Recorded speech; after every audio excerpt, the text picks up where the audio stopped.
For this penetration test, I'll be looking into the security for the assigned servers C and F. The pen test carried out first involved searching for the available servers, and this was commenced using NetDiscover, which is an ARP scanner. By using the scanner, the results showed two IP addresses on the network, which were 192.168.9.129 and 130. Server C was allocated the address 129 and server F was allocated 130. Due to the host names being unknown, the only way that the tester found out which IP address was allocated to which server was by turning one of the servers off and then performing the scan once more. After the IP addresses had been discovered, more reconnaissance was implemented in the form of Nmap scans.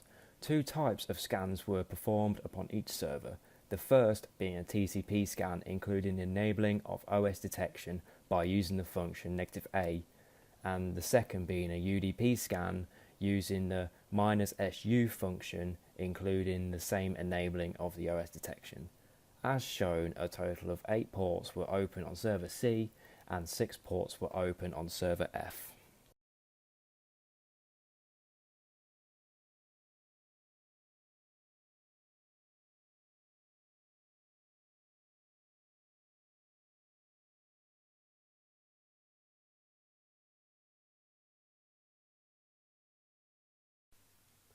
Once the tester was aware which ports were open and which services ran on those ports, the tester began performing vulnerability tests upon the HTTP ports, which are ports 80 and 8000 on server C.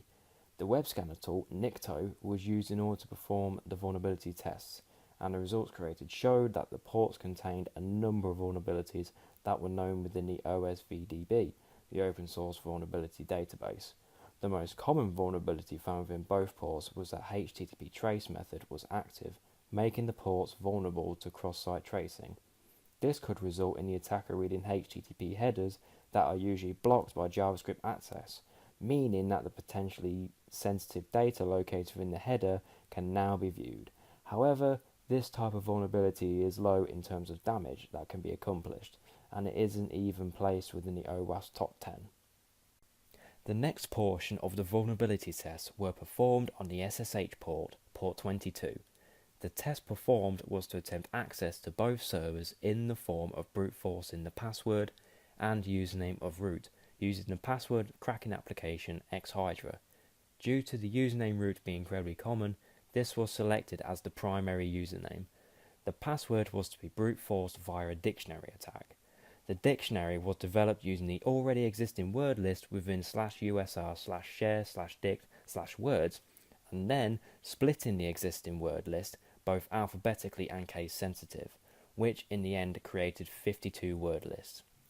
This type of attack is incredibly easy to perform, but can take an extremely long time. On average, each word list that was created contained 1,904 words, and approximately took 30 minutes to perform the attack per word list. This means that in order to test all word lists, it would take 26 hours. However, this test turned out to be a major success by finding the correct password for root, which turned out to be Puppet. By having such a simple password like this, and also having it for both servers, is incredibly dangerous, particularly at root level. The final vulnerability test that was performed was upon port 9090 on server F. By commencing the recon upon this port, the test discovered running on the port was an outdated version of ProFTPD, which was version 1.3.3c. After some research, the tester discovered that a backdoor could be enabled within server F due to a vulnerability within that version.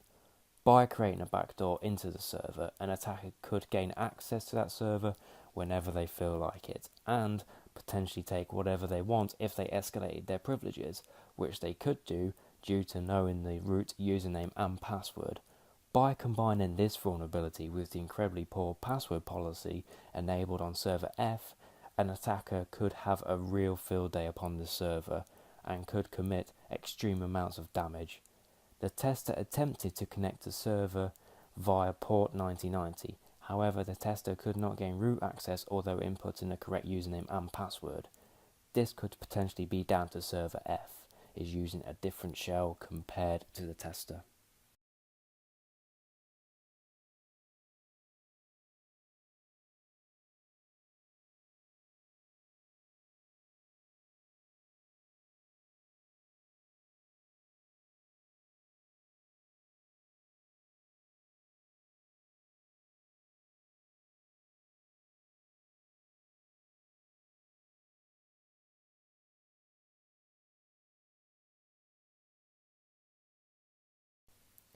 Overall, the servers could do with some major updating in order to protect themselves against these vulnerabilities, but primarily the password seriously needs to be changed to something more complex and also be different for each server, so that the root user can't be accessed so easily and the contents of those servers are safe from attackers.